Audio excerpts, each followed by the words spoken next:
Welcome to Office Revenge Hub. Relax and enjoy today's story. I stood in front of the entire marketing team while my boss laughed at my business idea and told everyone I'd never amount to anything more than his assistant. 3 years later, I bought the company that fired him. My name is Jordan Blake, and for 5 years I was the executive assistant to Victor Hammond, the CMO of Pinnacle Media Group in Chicago. I wasn't just scheduling meetings and answering phones. I was the person who made Victor look competent when he actually wasn't.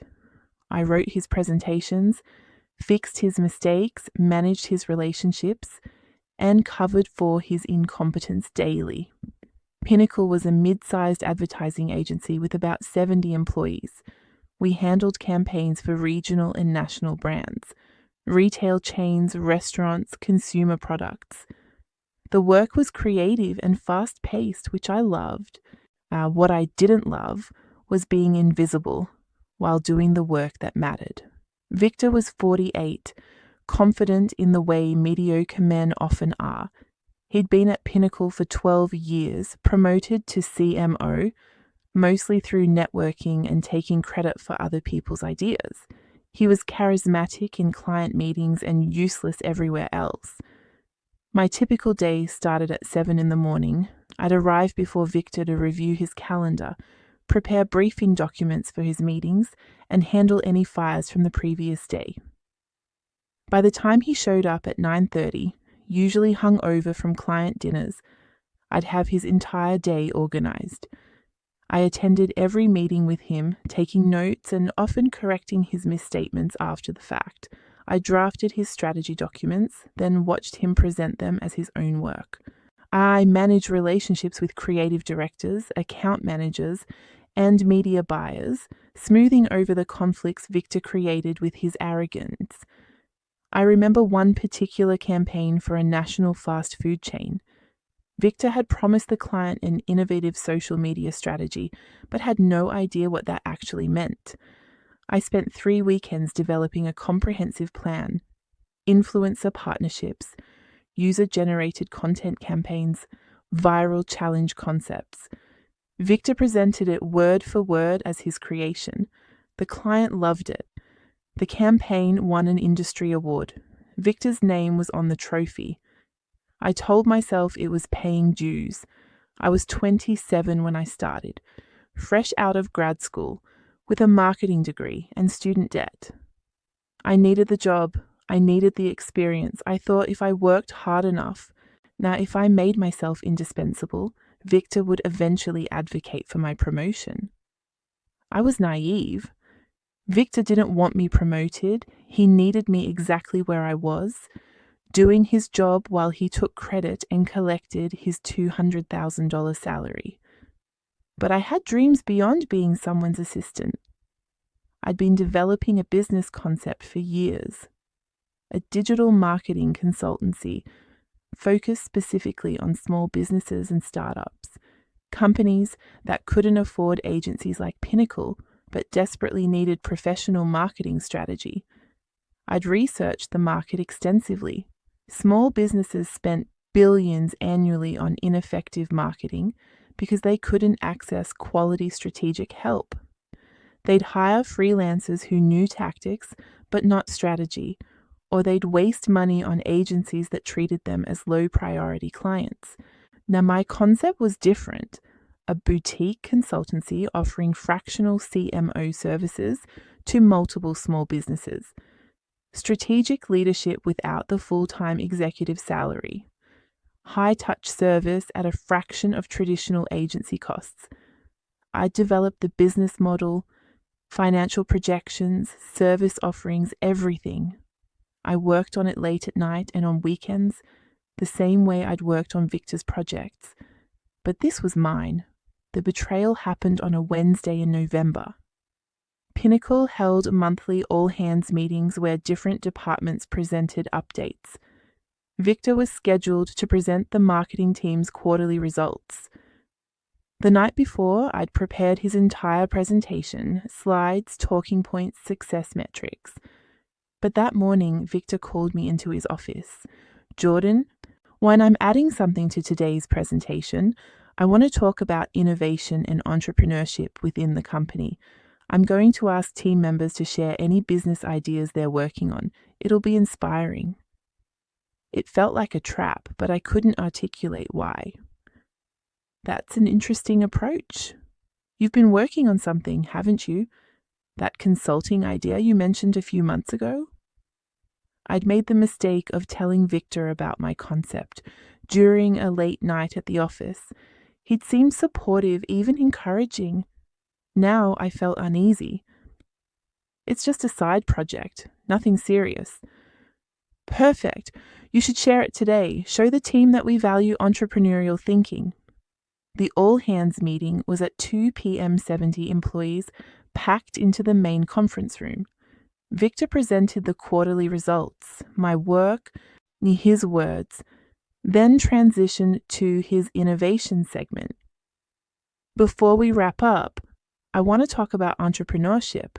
Several team members have shared ideas with me, and I think it's important we celebrate that innovative spirit. Jordan, why don't you tell everyone about your consulting business idea? My stomach dropped. This wasn't celebration, this was a setup.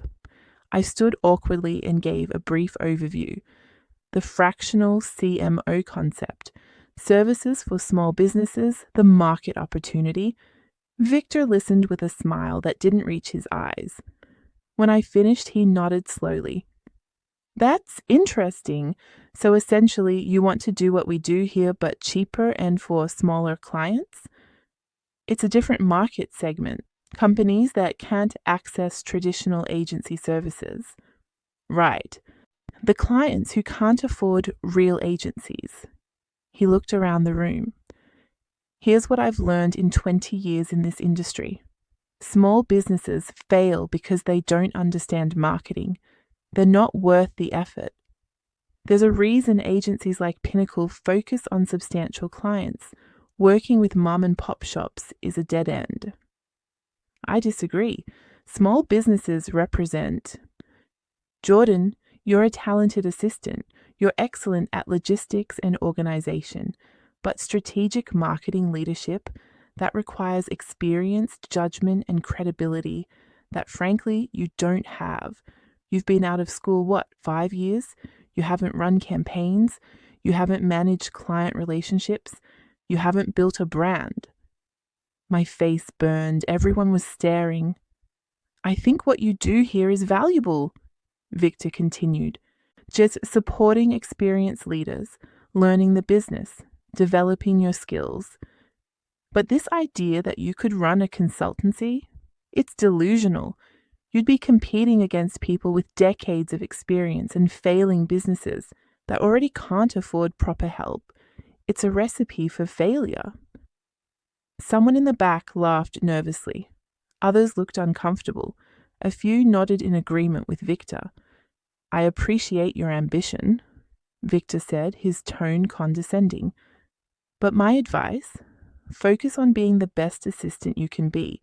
Learn from people who actually know what they're doing. Maybe in 10 or 15 years after you've built real experience, you could consider something like this. But right now, you're not ready. And honestly, this market you're describing doesn't exist in any meaningful way. He moved on to the next topic. I sat down, humiliated and furious. He'd set me up deliberately, asked me to share my dream so he could publicly demolish it. After the meeting, a few colleagues approached with sympathetic looks. Most avoided eye contact. Victor acted like nothing had happened. That night, I sat in my apartment replaying the humiliation, the laughter, the looks of pity, Victor's smug certainty that I'd never be more than his assistant. But beneath the humiliation was something else. Clarity. Victor had mocked my dream because it threatened him. If I succeeded, it would prove that the person doing his actual work had been me all along. It would expose how little he contributed beyond taking credit. He didn't think I couldn't do it. He was afraid I could. The immediate consequences of that meeting were subtle but devastating. Over the next few days, I noticed people treating me differently. The respect I'd quietly built over 5 years evaporated. Colleagues who'd asked for my input stopped including me in discussions. Project managers who'd collaborated with me started directing questions to Victor instead. I'd been humiliated publicly. And in office politics, that's fatal. I'd lost credibility. I'd become Jordan, the assistant with delusions. Victor seemed pleased. He started being more dismissive, more demanding. He'd always taken credit for my work, but now he didn't even pretend to value my contributions. Jordan, this presentation isn't what I asked for. Redo it. The presentation was exactly what he'd asked for. He just wanted to remind me of my place. Worse, he started undermining me actively. In meetings, he'd contradict my statements even when I was objectively correct. He'd give me impossible deadlines, then criticize me for missing them. He was systematically destroying what remained of my professional reputation. My girlfriend, Rachel, noticed I was struggling. Jordan, that job is toxic. Victor's abusive. You need to quit.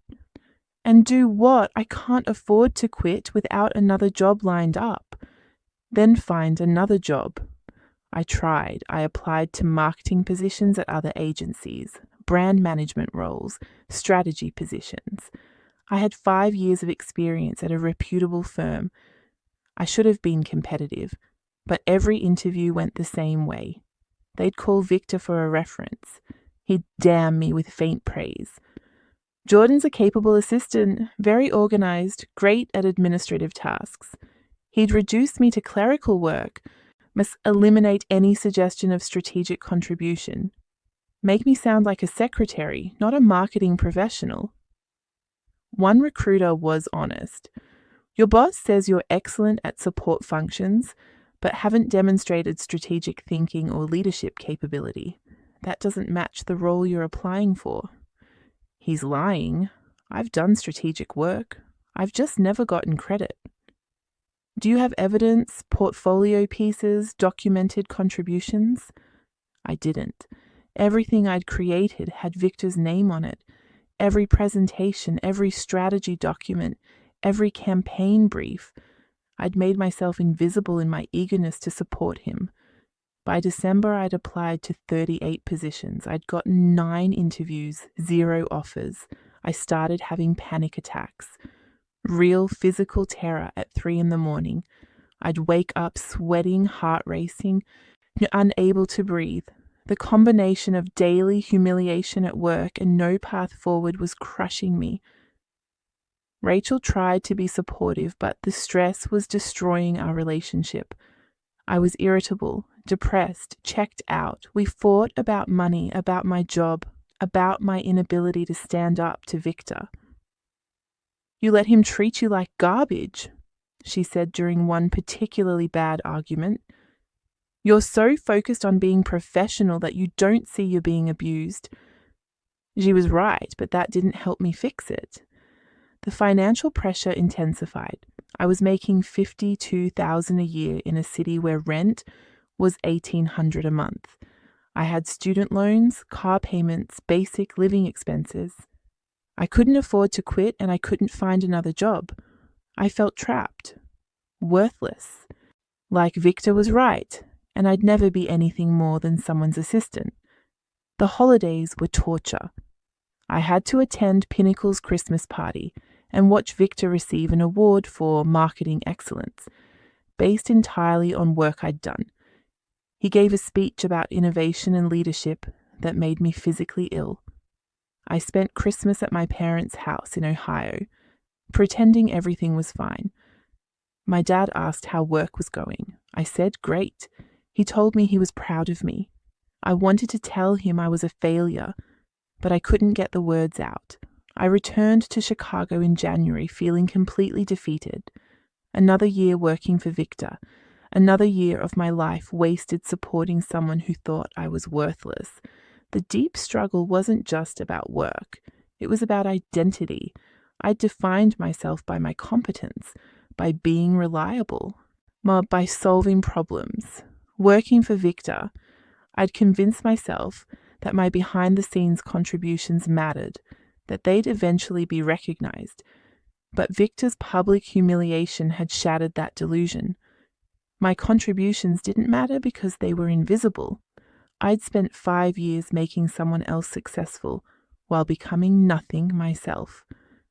I started wondering if I actually was incompetent, if Victor's assessment was accurate.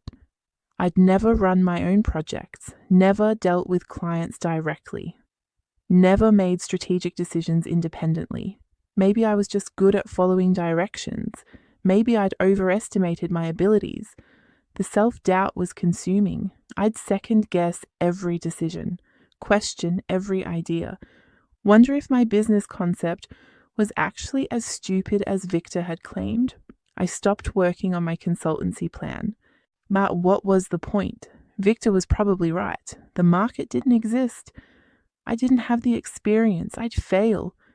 I gained weight from stress eating. I stopped exercising. I isolated from friends because I was embarrassed about my situation.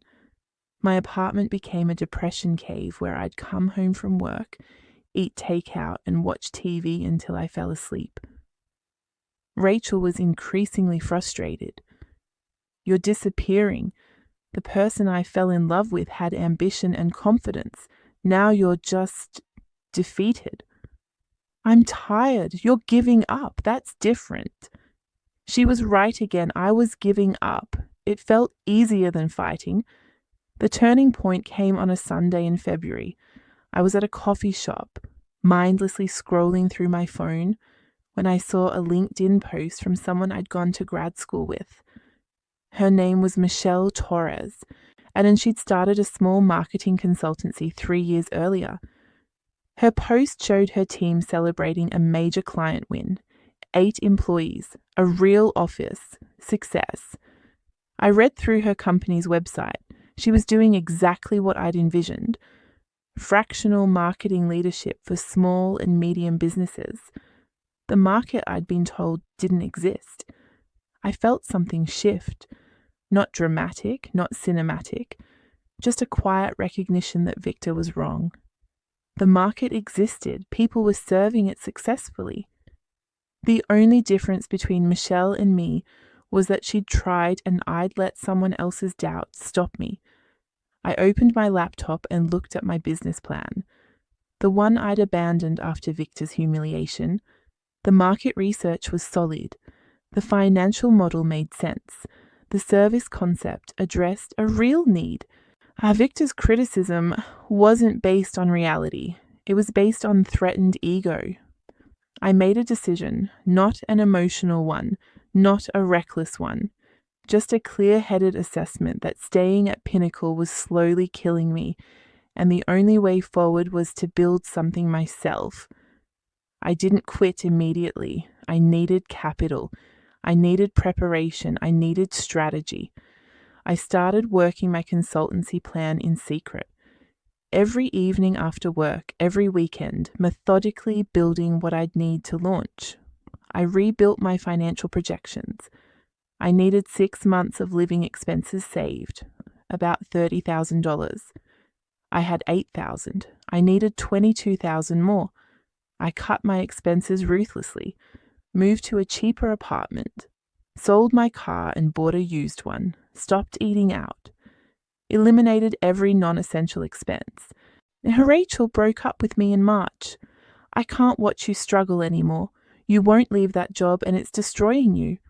"I'm planning to leave. I'm working on something."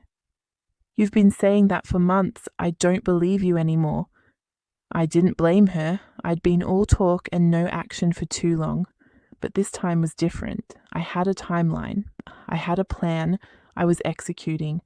I worked 2 side jobs to accelerate savings, freelance social media management for a local restaurant on evenings, weekend consulting for a friend's startup.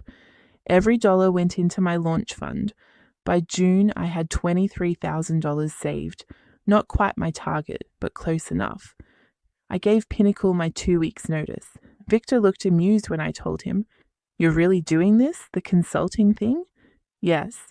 Jordan, I tried to save you from this mistake, but if you want to fail, that's your choice. Good luck, you'll need it. Thanks for the recommendation, I said, my tone flat. My last day at Pinnacle was a Friday in June. 5 years of my life. No party, no farewell lunch, just a box of personal items and a quiet exit. I started Blake Consulting Group the following Monday. My office was my apartment. My first client was the restaurant, where I'd been doing social media freelance work. The owner, a woman named Sofia Rodriguez, had been impressed by my work. You understand my business better than any marketer I've worked with. What else can you do? I outlined my fractional CMO concept. Strategic marketing leadership, campaign development, brand positioning, performance tracking. You for a monthly retainer significantly less than hiring a full-time marketing director. How much? $3,000 a month, 6-month minimum commitment. She agreed. One client, $36,000 in committed revenue, enough to survive while I built. The early months were terrifying. I was working 100-hour weeks, serving Sophia's restaurant while simultaneously trying to find additional clients. Every rejection felt like confirmation that Victor was right. I pitched 23 businesses in my first 2 months. I got 4 meetings. 2 said no, 1 said maybe later, 1 said yes. A small e-commerce company selling outdoor gear. They'd been running Facebook ads with terrible results, wasting $5,000 a month. The founder was frustrated and desperate. I audited their entire marketing approach. The targeting was wrong. The creative was generic. The landing pages weren't optimized. Basic mistakes that were burning money. I rebuilt everything. New audience targeting, professional creative assets, optimized conversion paths. Within 2 months, I'd cut their customer acquisition cost by 42%, while increasing conversions by 68%. They were thrilled.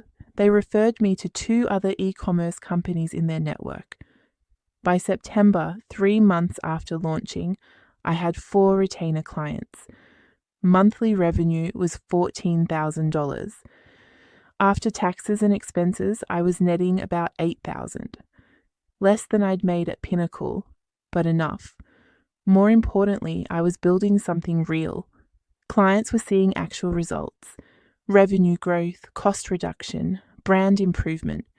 The kind of measurable impact that Victor had spent 5 years taking credit for.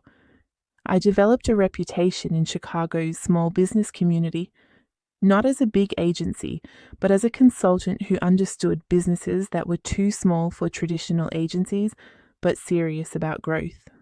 I attended networking events, I joined entrepreneur groups, I offered free workshops on digital marketing for small businesses. Every interaction was potential client development. By December, 6 months after launching, I had 8 clients. Monthly revenue was $32,000. I'd hired my first employee, a recent grad named Alex, who reminded me of myself 5 years earlier, but without the abusive boss.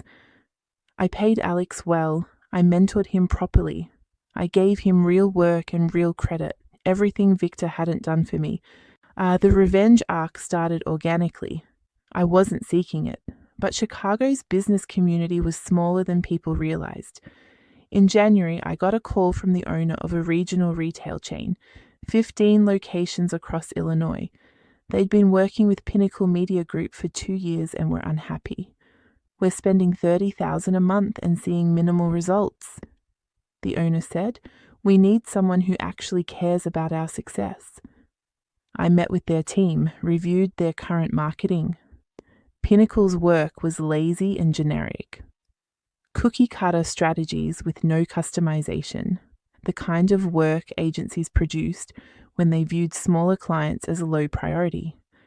I presented a comprehensive alternative. Detailed competitive analysis, specific growth strategies, performance metrics, accountability measures. How much? $8,000 a month, a fraction of what you're paying Pinnacle. with more hands-on strategic leadership. They fired Pinnacle and hired me. $30,000 in monthly revenue lost for them, $8,000 gained for me, but the real impact was reputational. Losing a client is embarrassing.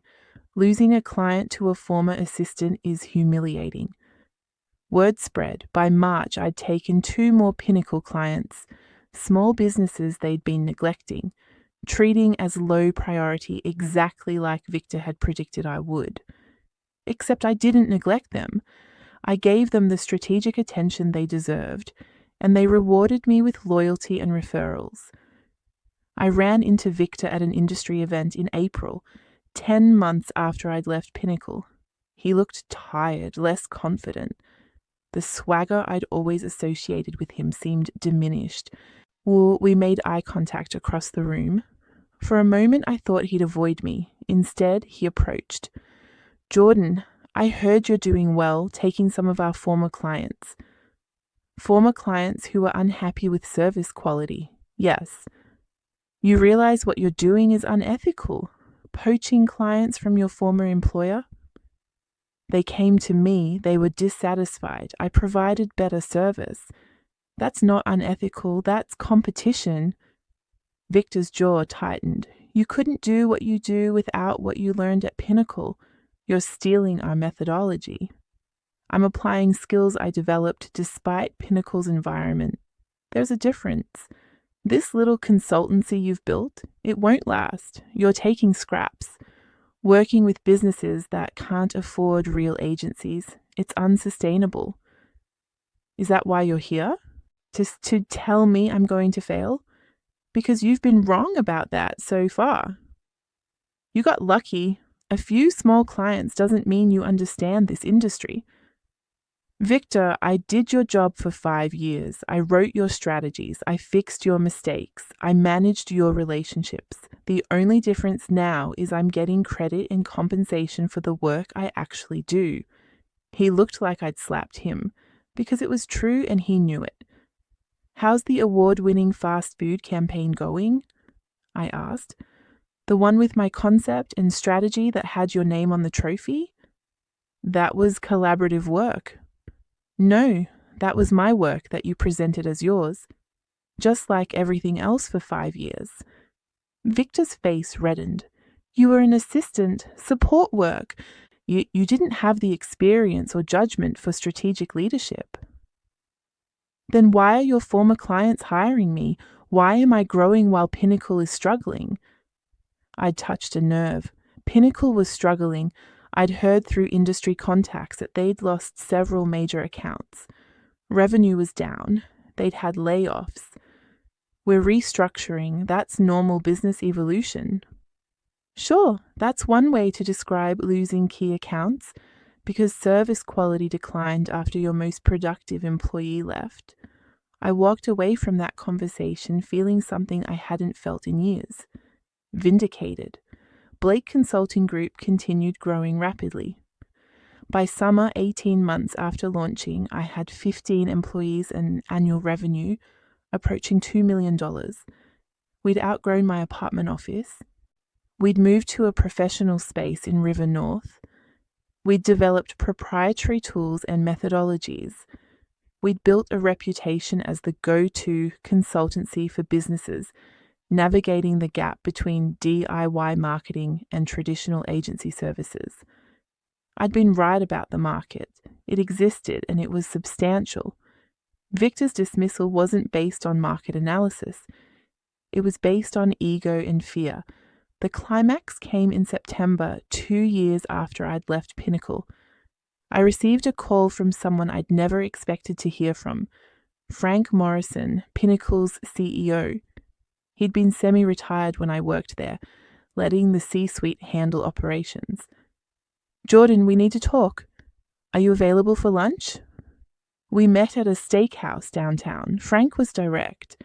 "Pinnacle is struggling. We've lost significant market share. Revenue is down 30%. The client retention is terrible. The board is demanding changes." "I'm sorry to hear that." "No, you're not. You're succeeding while we're failing. That's not coincidence." I stayed quiet. I'm firing Victor Hammond. I should have done it years ago. He's been a problem, taking credit for others' work, neglecting client relationships, creating toxic culture. We're restructuring the entire executive team. Why are you telling me this? Because I want you to come back, not as an assistant, as our CMO, full executive authority, equity stake, compensation package of $300,000 base, plus performance bonuses. The offer was staggering. More money than I'd make consulting for another 5 years. Executive position at a prestigious firm. Yeah, you want me to fix the problems Victor created? Yes. The same problems I was dealing with for 5 years while being treated as disposable support staff. We made mistakes. I made mistakes. I didn't see what was happening. Victor was politically skilled. He hid his incompetence well. He didn't hide it. You just didn't bother looking. I was there doing his job and nobody noticed or cared. Frank looked uncomfortable. You're right, I'm not making excuses. I'm offering you an opportunity to come back in a position where you'll be valued and compensated appropriately. I thought about it, really thought about it. The money was tempting, the prestige was appealing, the vindication would be satisfying. But I'd built something better than what Pinnacle could offer. I had autonomy, I had equity, but I had a company that reflected my values. I had employees who respected me and clients who valued me. Thank you for the offer, but no. Jordan, think about this carefully. I have thought about it. For 2 years, I've built a business where I control my own success, where my work is recognized, where I'm building something meaningful. Pinnacle can't offer me anything worth giving that up. We're willing to be very generous. It's not about money. It's about the fact that you only want me now because I've proven I'm successful independently. You didn't value me when I was there making Victor look competent. You only care now that I'm competition. Frank didn't argue. He knew I was right. What about Victor? I asked. What about him? You're firing him. What happens to him? That's not your concern. Humor me. He'll receive a severance package. He'll need to find another position, probably at a smaller agency given his reputation. I felt no satisfaction in Victor's downfall, just a quiet recognition that consequences had arrived. I appreciate you thinking of me, I said. But I'm building Blake Consulting Group. That's my future. I heard through industry contacts that Victor struggled to find another CMO position. His reputation had caught up with him, the people he'd taken credit from, the relationships he'd damaged, the incompetence he'd hidden. It all came out during reference checks. He eventually took a position as a marketing director at a small agency in Milwaukee, a demotion, a pay cut, a humbler role. I felt nothing about it. No joy, no vindication. Harassed distance from a chapter of my life that was over. Blake Consulting Group continued thriving. By the 3rd year, we had 28 employees and annual revenue exceeding $3 million. We'd expanded beyond Chicago, serving clients across the Midwest. I hired several people who'd been laid off from Pinnacle during their restructuring. They were talented professionals who'd been trapped under poor leadership. They thrived in an environment that valued competence over politics. I got engaged. Her name was Ashley, and she was a small business owner I'd met through networking. She'd built a successful bookstore from nothing and understood the entrepreneur journey. You're different from when we met, she said once. More confident, more yourself. She was right. The person who'd worked for Victor had been diminished, constantly seeking approval, constantly doubting. The person I'd become through building my own business was stronger, clearer, free. 4 years after leaving Pinnacle, I learned the company was being acquired by a larger national agency. The acquisition was essentially a rescue. Pinnacle had declined to the point where it couldn't survive independently. The purchase price was lower than the company's value 5 years earlier. Employees who'd been there through the decline lost stock value. The brand was essentially dissolved into the acquiring company's identity. I felt no satisfaction in their failure, just a recognition that the trajectory I'd escaped was worse than I'd imagined. Blake Consulting Group announced a major milestone that same month, and we'd been named one of Chicago's fastest growing companies by a major business publication. The article featured my story. Former assistant builds multi-million-dollar consultancy. Several journalists wanted interviews. I kept my comments professional, focusing on business strategy and market opportunity. I never mentioned Victor by name, though people in the industry knew the backstory. One journalist asked directly, "Your former boss publicly dismissed your business concept. How does it feel to prove him wrong?" It's not about proving anyone wrong. It's about serving a market that was being neglected. Success isn't revenge, it's just the natural result of doing good work for people who value it. That quote got used a lot. It became part of my company's narrative, the humble entrepreneur serving an underserved market. But honestly, it felt fucking amazing to prove Victor wrong. To build something successful from the idea he'd mocked, to take his clients, to surpass his achievements, to become someone he couldn't touch or diminish anymore. The best revenge wasn't that he failed, it was that I succeeded so completely that his opinion became irrelevant. 5 years after that humiliating all-hands meeting, I was keynoting a marketing conference. The topic was building sustainable consulting businesses. Victor was in the audience. I saw him sitting in the back row, watching me present to 200 industry professionals about the exact concept he'd called delusional. Our eyes met briefly. I saw recognition, maybe regret, definitely discomfort. I didn't mention him, I didn't need to. My presence on that stage was statement enough. After the presentation, he didn't approach me. He left quickly, avoiding any interaction. And I felt nothing about that. No triumph, no anger, just indifference. That's the real victory. Not making him acknowledge he was wrong, but reaching a point where his acknowledgement didn't matter. Blake Consulting Group continues growing. We're approaching $5 million in annual revenue. We have 35 employees. We've helped over 200 businesses improve their marketing effectiveness. I still work hard. I still solve complex problems. I still serve clients personally. But now it's for something I built, something that reflects my vision and values. The Jordan who worked for Victor is gone. That person was small, uncertain, desperate for approval from someone who'd never give it. The Jordan I became through building my own success is different, confident, clear, free from needing anyone's validation. Victor didn't just mock my dreams. He tried to crush my spirit. He tried to convince me I was worthless beyond supporting people like him.